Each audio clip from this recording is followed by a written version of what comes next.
बंश बहादुर सिंह ने एक मकान हुआ करता उसमें पुराना किले में, पुराना किला आप जान रहे हैं मोहल्ला सदर बाजार में पड़ता है, कहा उस मकान को कुछ लोगों ने कब्जा कर रखा है, कब्जा मुक्त कराओ।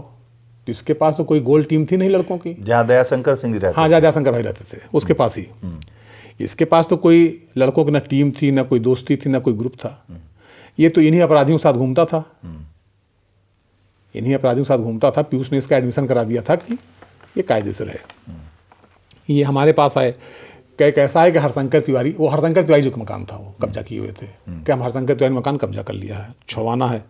हम कहे चलो कोई बात नहीं है, क्योंकि छात्र राजनीति हम लोग उस समय थे, हुजूम हुआ करता था लोगों का। वहाँ पहुँचे, मकान से हम लोगों ने उसको कब्जा मुक्त कराया और वहाँ लोग भाग गए। मैंने हरशंकर तिवारी के मकान को कब्जा मुक्त करा दिया हमने। अच्छा। हाँ हाँ, हम लोग गए वहाँ पे, जितने उनके लोग थे सब भाग गए डर के। हरशंकर तिवारी जी के लोग? हाँ हाँ भाग गए। अच्छा। हाँ भाग गए। उस समय तूती बोलती थी? तूती बोलती थी। 1995 घटना है ये। जो उस जमाने के लोग हैं, यूनिवर्सिटी में जो लोग मिलेंगे आप उनसे पूछ लीजिएगा। भाग गए। फिर 4 जिप्सी से आए, फिर कुछ ऐसे इंसिडेंट हुए, फिर भाग गए वो लोग। फिर उसके बाद एक हम लोगों के साथ लड़का था अभिषेक सिंह, जिसको मैंने बताया था, जिसको इन्होंने भेज दिया था इंजीनियर के यहाँ, हत्या हो गई थी इन्हीं की भेजने के बाद। उस पर कोई जवाब नहीं दे रहे हैं किसी मीडिया में कि इन्होंने भेज दिया, बेचारा मर गया। कोई बात नहीं। अभिषेक सिंह का उस समय फ़ोन नंबर हुआ करता था 266-130। उस पर फ़ोन आता है गाजीपुर जेल से, मुख्तार अंसारी बोल रहा हूँ, धनंजय सिंह से बात करनी है, बात करा दो।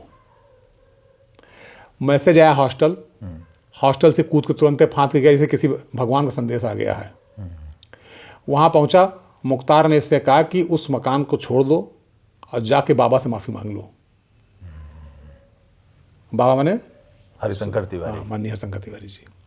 ये मेरे पास आया, कहा बाबा को आज चलना माफ़ी मांगने के लिए, और ऐसे ऐसे मुख्तार भाई साहब का फ़ोन आया है। तो हमने कहा भाई साहब तुम्हारे होंगे ना, मैं उनको जानूँ ना पहचानूँ, ना मेरा कोई संपर्क है उनसे, तुम्हारी दोस्ती, तुम्हारा संपर्क, तुम बात की हो, तुम जाओ, कहीं कहे आपको भी चलना पड़ेगा। वो कह रहे हैं कि उनको भी लेके जाओ, माफ़ी मांग लो बाबा से। हम कहा मैं नहीं जाऊँगा माफ़ी मांगने बाबा के पास, बाबा आवाजी तुम्हारे होंगे, मेरे बाबा आजी कोई नहीं है, आप जाइए। अच्छा।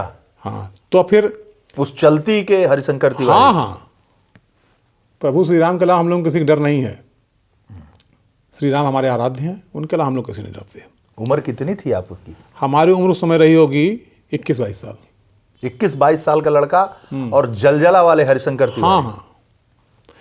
तो लेकिन ये बंसी सिंह, पांचू सिंह और एक कमलेश प्रधान हुआ करते थे गाजीपुर के, पुराने बदमाश थे वो भी। मुख्तार के कहने पे बंसी सिंह, पांचू सिंह, कमलेश प्रधान साथ वहाँ गए, उस मकान की चाबी उनको दिया, हैंड ओवर किया और हाथ जोड़ करके वहाँ बैठ के माफ़ी मांगे कि आगे से ऐसी गलती नहीं होगी।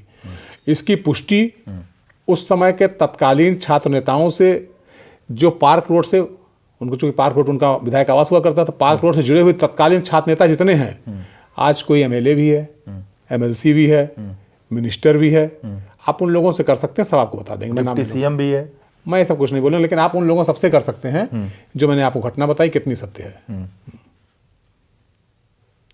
लेकिन मैं ना मुख्तार से बात किया, ना मुख्तार के कहने पे गया, ना हरशंकर तिवारी से माफ़ी मांगी।